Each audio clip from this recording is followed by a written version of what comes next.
toy ny fanemevanana ny ainy zanak'izy ireo latsaka tao anatin'ny fanapozinana ara-tsakafo teny Ambomalaza io ny fanambarana izay nataon'ny filohan'ny Repoblika tamin'ny aino manjerim-panjakana ny alakamisy 4 Jolay lasa teo hoy ny Reny Onja Sinombana tanora mianadahy 12 taona sy 17 taona namoy ny ainy tamin'ny aniversary androany. Amareny asa zana moa zanaka roa angambany dia hoe izay foana moa zany nitondrako an'ilay izy hoe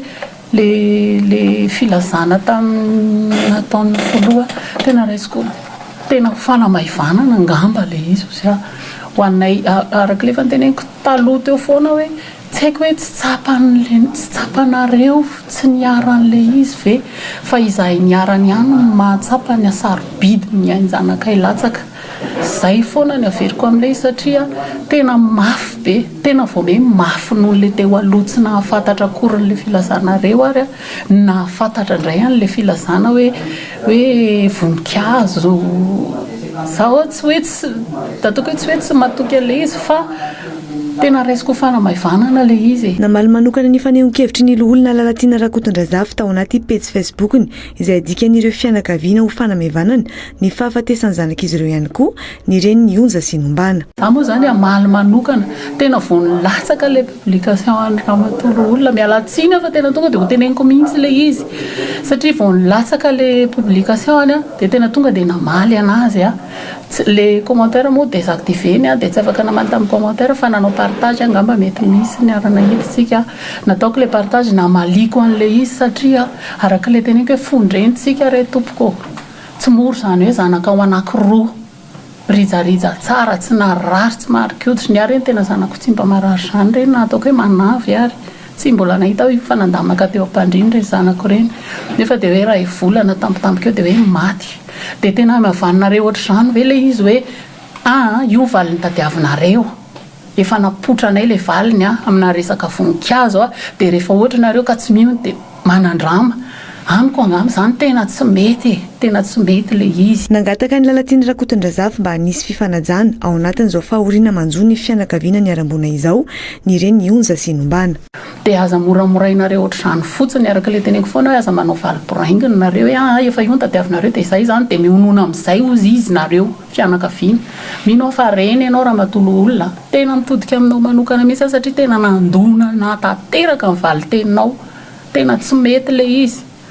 fa aleotsika mba asiana fanajana kely ihany ao anatin'ilay zava-misy. Tsy manaiky ihany koa ny Reny Onja Sinombana ny filazan'ny mpitondra fa ataony mpanao politika fitaovan'izy ireo. Zahay apetrako tsara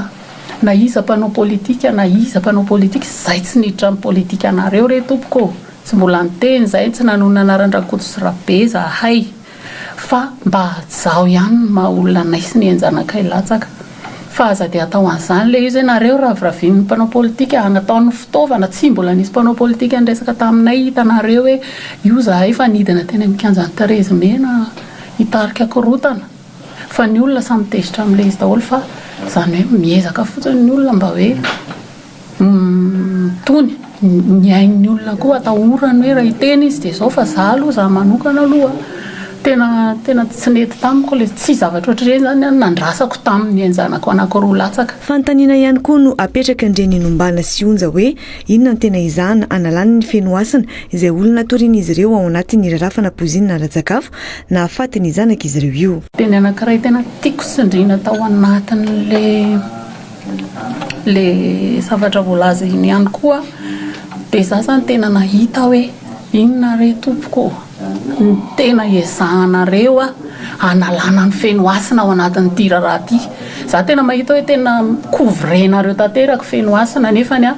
zahay mametraka tsara mihitsy fa zahay tsy mahalala fa tsy fenoasana aloha tompon'andraikitra voalohany indrindra raha izaho Maman'i Onja Sinombana tsy mahalala fa tsy fenoasana satria fenoasana mivantana nanasany zanako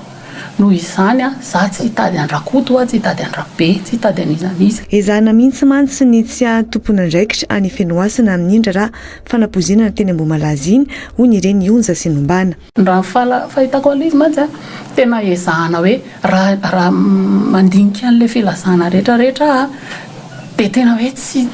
coupable amin'ity mihitsy zany tsy meloka mihitsy zany fenoasana tsisy eloko fenoasana zany le izy fa anympahandro sakafo dia any kozinina tsy fantako tsony le izy moa zany tena tsarako tsony le kozinina betabe teo. Mbola mitazona hatrany amin'ny mahatompona andraikitra voalohany ny fenoasana amin'ny nahafatany zanany Mianadahy ny reny ny onja sy nombana raha ny nambarany. Fa za tena mitazona foana hoe tompona andraikitra voaloha fenoasana tamin'ny zava-nisy rehetrarehetra fa aza esorinareo anatin'le izy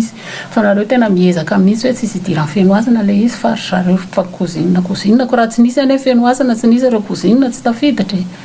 dia eo fotsiny zany le izy fa amiko tena raisiko fanamaivanana le zava-nisy tsy zavatra ohatr'ireny nandrasanay. Nisy moa androany nivalandresaka ny arahana tamin'ny mpisolo vava nataon'ireo ray aman-dreny sy fianakaviana namoy zanaka sy havana tamin'iny fety fankalazana ny tsingeritaon'ny fenoasana teny Ambohimalaza.